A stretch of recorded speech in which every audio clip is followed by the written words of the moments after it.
According to Robert Kiyosaki, a businessman and renowned book author, the rich buy assets, the poor only have expenses. The middle class buy liabilities they think are assets. As the middle class makes up the majority of the socioeconomic spectrum and decisions, in today's video we will dig deeper into things that the middle class thinks are assets but are actually not.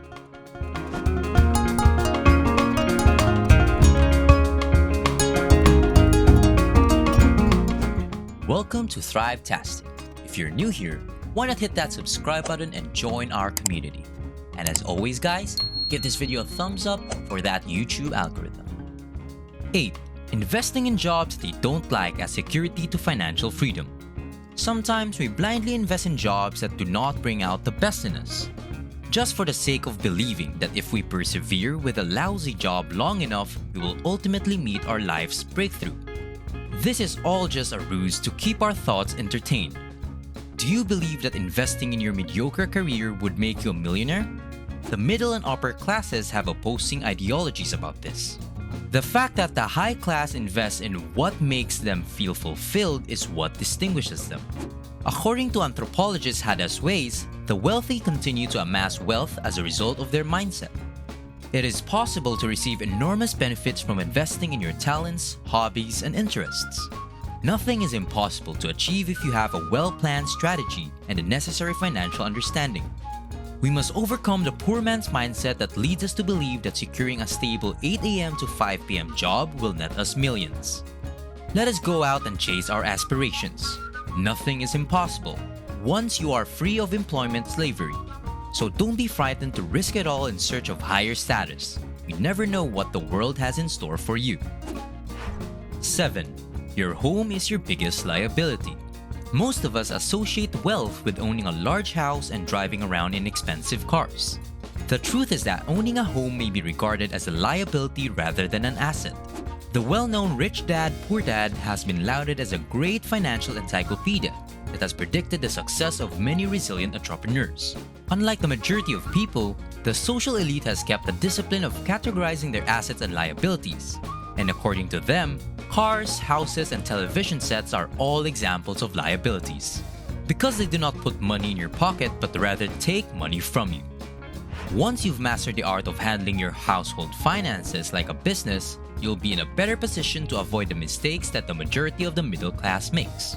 To avoid falling into such situations, we should invest more in our financial knowledge and money in general.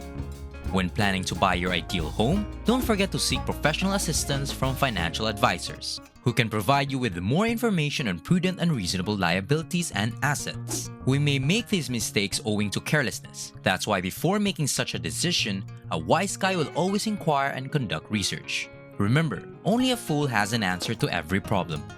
6. The middle class spends first, then invests later. Imagine taking out $50 to $100 per month to service your car loan when you could have put the same amount in stocks and bonds and earned a dividend from them. The preferable strategy is to channel money into investments as soon as possible so you can start enjoying the cash flow from your assets. Discipline is required to properly manage your cash and keep to your priorities and goals. According to an expert, an analysis of the steps we undertake to utilize our money, individuals who invest their money initially have greater percentages of generational wealth. The challenge here is to be consistent, since in the end, the bit-by-bit investments turns out to be something significant. Those of us who chose to spend first become prisoners of work, since we must work in order to meet our constant needs. Your mindset towards spending and investing is important in propelling you up the social ladder. According to certain narratives, our worth is determined by how much money we have left over after spending. Adopting this will elevate our thinking and place us on the path of progressing from middle class to first class or low to high class. The trick is to spend after you have invested. It may take some time to see results, but you will ultimately realize that this method works well. Before we go on with our list, I'd like to ask you guys, what kind of a spender are you? Are you the type to spend as soon as you get your paycheck? Or are you the type to spend after you have allocated some of your income into savings or investment? Please let us know your answers in the comment section down below. 5. Formal education. The middle class's obsession with education is quite concerning. Maybe because they believe that their investments in formal education would define their riches. But if the secret to gaining money was excellent grades, then every summa cum laude graduate would be multimillionaires. The wealthy understand that your ability to memorize textbook content has little bearing on your financial success. Instead, they believe that learning specific skills such as how to invest or connect with prominent people will have a greater influence on their net worth. When compared to book smarts, street smarts have a better likelihood of success. School is designed to prepare you for a 9-to-5 job, but general knowledge equips you to confront the world and explore other facets of life. Take a look at some of the world's top billionaires if you don't believe me. They have had little formal education. The majority of them are college dropouts who chose to pursue their dreams rather than waste years in school. Steve Jobs, co-founder of Apple, and Michael Dell, CEO of Dell Technologies, are both excellent examples. Universities are becoming increasingly irrelevant, so instead of taking out massive student loans that you will be unable to pay, consider taking an online course in your field of interest that will increase your skills in that field. If you're looking for motivation, how about taking a look at Bill Gates, as he attributes much of his success to reading 50 books per year. So don't be afraid to learn on your own. 4. Getting rich is not a personal decision, but a matter of fate. The average person believes that being wealthy is a question of chance and luck. As a result, not only is their thinking limited, but so is their entire performance. Speaking from personal experience, many middle-class people attribute their riches to their professional skills, home ownership, and formal education. This is a mindset that will get us nowhere in the corporate world and will keep us stuck in the middle class for the rest of our lives. If you can't break away from this kind of thinking, you're doomed and will always wonder how fortunate your upper-class counterparts are. When you accept responsibility for your financial situation, you will be one step closer to financial freedom. You simply need to find and fill a societal gap, and you'll be a millionaire in no time. Whatever you decide to do, you must first convince your mind before carrying out your strategy. Because you manifest what you believe, it is critical to maintain a positive attitude at all times. Instead of focusing on new ways to reduce your grocery and monthly spending, consider conceptualizing new ideas that have the potential to fill a void in the entrepreneurial world. 3. The more the money, the worse the character. The notion that money is the root of all evil continues to oppress the middle class. The more money you have, the more problems you'll have, contrary to conventional opinion. This belief, I believe, is inaccurate. Money may also bring out the best in people and influence their lives for generations. Unfortunately, however, most people associate tremendous riches with greed, corruption, and oppression, among other vices. That is not the case after you become acquainted with wealthy people. The truth underlying this idea is that money is not the issue in any instance, but the individual. Vast riches only reveal an individual's true character. If you were greedy before, you would become greedier if you have financial freedom, and vice versa.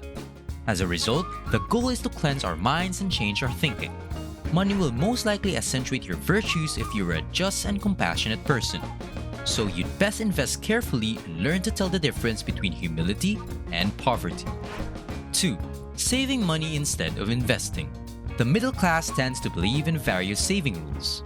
The lower and middle classes are more comfortable risking less than upper classes. Many people make the mistake of believing that by saving money, they have reached the ultimate goal of riches. However, the secret to riches is to multiply money, rather than save it. Money is popular among many people, because it serves as a dynamic medium of exchange for commodities and services and has a circulating nature. As a result, rather than hoarding it, it should be doubled. Money scarcity is a prevalent subconscious tendency among the middle class. As a result, there could never be enough, prompting many to limit their consumption and maximize their savings. This economic class has been accustomed to placing money in a piggy bank or a bank in the hopes of building generational wealth. The middle class trusts banks so much that they'd rather leave their money in their accounts than put it into riskier investment options that promise huge returns. This is a far-fetched strategy for generating genuine wealth. This is because most money is subject to withholding tax. This leaves you with slightly less money than you started with. The banking industry's standard is that when you save money, it is used by banks. Where do you suppose banks receive the funds to provide loans? they will almost certainly use your saved funds to finance investors with ideas but little capital. Unfortunately, this keeps the affluent very rich, while keeping the poor as destitute as they were yesterday. 1. Are white-collar jobs an ideal venture? I'm sure this is a very confusing topic, but indeed, your desire to stay in that corporate position because it pays well isn't leading you to riches. The wealthy never work to climb the corporate ladder. Instead, they work to own the ladder. The middle class feels that there is no way to get ahead financially unless you have a job and a paycheck at the end of the month. They want to build a career since they were informed that to obtain work, they should get good grades and attend college. Instead, the wealthy attempt to establish businesses that will eventually provide jobs for the middle class. The middle class's inflexible mindset keeps them stuck and unable to move up the economic ladder. They also wind up becoming good errand boys for their employers and becoming billionaires as a result. Whatever the size of your paycheck at the end of the month, chances are employer only lost approximately 10% of his billions to pay you that amount. The most ridiculous part is that you are likely to be better at your craft than your employer, which is why they employed you. So, consider how much greatness you could create if you only dared to start anything little of your own. The point is simple. Everyone must step outside of their comfort zone. Be willing to accept risks, no matter how minor you believe they are. This is the first step towards financial freedom and unimaginable fortune. That sounds good, doesn't it? Thank you for watching this Thrivetastic video. So if you found it valuable, consider subscribing to our channel and joining our awesome community. And if you're still hungry for more, we handpicked this awesome Thrivetastic video for you to watch next.